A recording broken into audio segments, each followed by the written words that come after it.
नमस्कार, आपण पाहत आहात बहुजन हिताय न्यूज, जनसामान्यांचा बुलंद आवाज।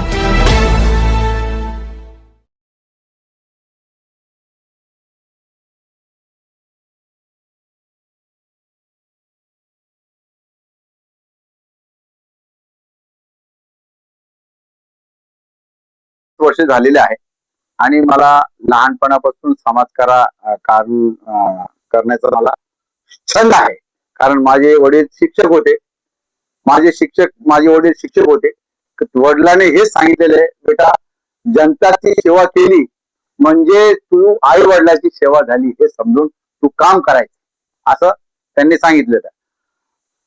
आणि माझं जे इलेक्शन मध्ये राहण्याचं कारण काय आहे, आता मी धार्मिक सामाजिक केलेले आहे। मी इलेक्शन मध्ये याच्यापूर्वी उभा राहिलो होतो, अपक्षच होतो, पण सेकंडच होतो। पण माझी तळमळ कशासाठी उभा राहतो मित्रांनो, तुम्हाला हे सांगतो की काही नगरसेवक आणि प्रशासक यांच्या कसं काय डोक्यामध्ये येत नाही। मी जे सांगतो तुम्हाला ते ऐकून घ्या।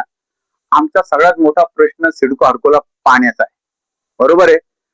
पाणी 8 दिवस झाले, 15 दिवस झाले, 1 महिना झाला, पैठण धरणाची जी पाईपलाईन आहे, जी पाईपलाईन येते ती फुटली, त्यामुळे 8 दिवस किंवा 4 दिवस पाणी येणार नाही असं म्हणतात, बरोबर आहे। पण त्याच्यावरती त्याच्यानंतर लोकांना पाणी भेटणार की नाही भेटणार, कुठून भेटणार, तुम्ही त्याचं नियोजन का नाही केलं? प्रशासकाकडे बी उत्तर नाही, नगरसेवकाकडे बी उत्तर नाही। परमेश्वराने मला बुद्धी दिली। मी खरंच सांगतो तुम्हाला, या 8-15 दिवसामध्ये हे विचार केला की आपण हे सांगायला पाहिजे की हा प्रश्न कसा सुटू शकतो। काही नाही, शुल्लक आहे दादा।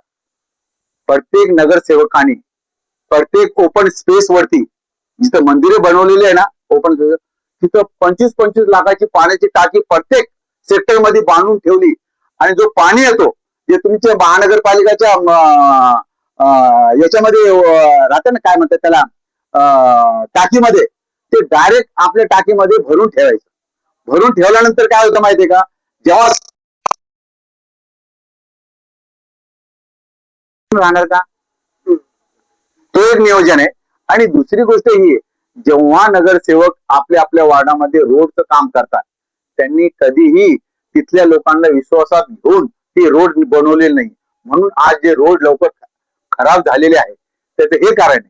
मी जेव्हा नगरसेवक घेईल तर हे 2 प्रस्ताव घेईल मी। आधी प्रत्येक सेक्टर मध्ये एक 25 लाखाची पाण्याची टाकी बनवेल आणि सगळ्यांना हे सांगेल की पाण्याचा जो प्रश्न आहे तो मिटेल। तुम्हाला तर सांगितलं कसं काय मिटेल, कारण पाण्याचे पाईप फुटले पैठण रोडचे, तर आपल्याला पाणी येत नाही। पण ही पाण्याची टाकीमध्ये पाणी भेटेल ना, मग तोपर्यंत पाण्याची टाकी भेटली तर तोपर्यंत काम होऊन जातं आणि ते मेंटेन पण होऊन जातं ते, बरोबर। बस एवढी। शहरातील व्यसनाधीनकडे जाणारी गुन्हेगारी जास्त वाढत आहे, हो, या संदर्भात तुम्ही काय उपाययोजना करणार? साहेब, गुन्हेगारी जो आहे हे आपल्या टीव्ही सेंटर हडको सिडको मध्ये नाही। ते पोरं आपल्याकडे नाही, ते पोरं दुसऱ्या भागामध्ये आहे। त्या भागामध्ये जाऊन समजून सांगणं म्हणजे ते आपल्यावरतीच घात करून घेणे, म्हणून त्यांना सगळेच घाबरतात। म्हणून आपण त्यांना काही म्हणू शकत नाही, पण कुठं काय असं चुकीचं घडतं तसं आम्ही पोलिसला सांगून ते बंद करायला लावू शकतो। महिला सुरक्षेचा काही प्रश्न आहे सर, आमच्या हडको सिडको मध्ये असा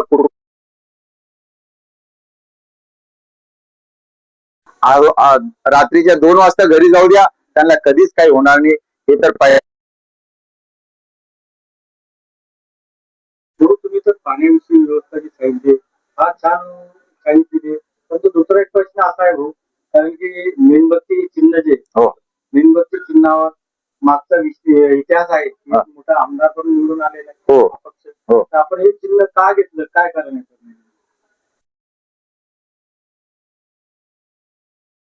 तेव्हा शिलगोली जाते आणि तेव्हा उजीड होतो। त्या प्रकारे माझ्या वार्डामध्ये जेव्हा कधी अंधार पडला तर ती मेणबत्ती शिलगून मी उजीड करेल यासाठी आमदारला हेच आव्हान कर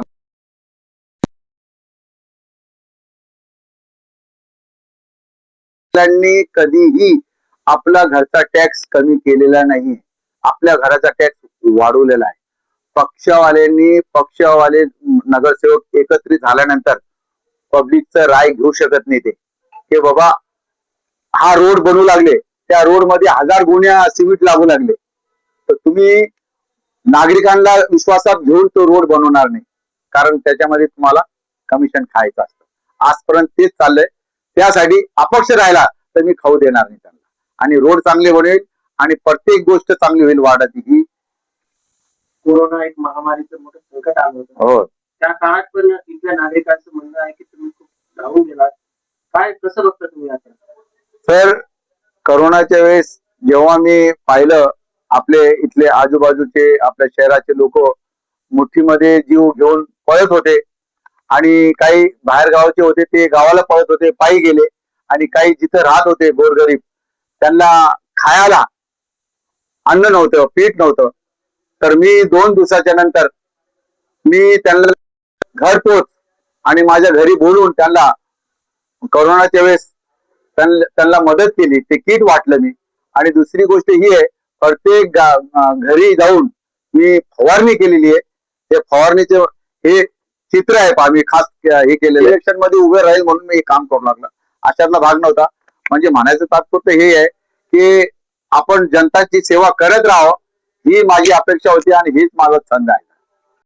क्रमांक माझा 7 आहे, आणि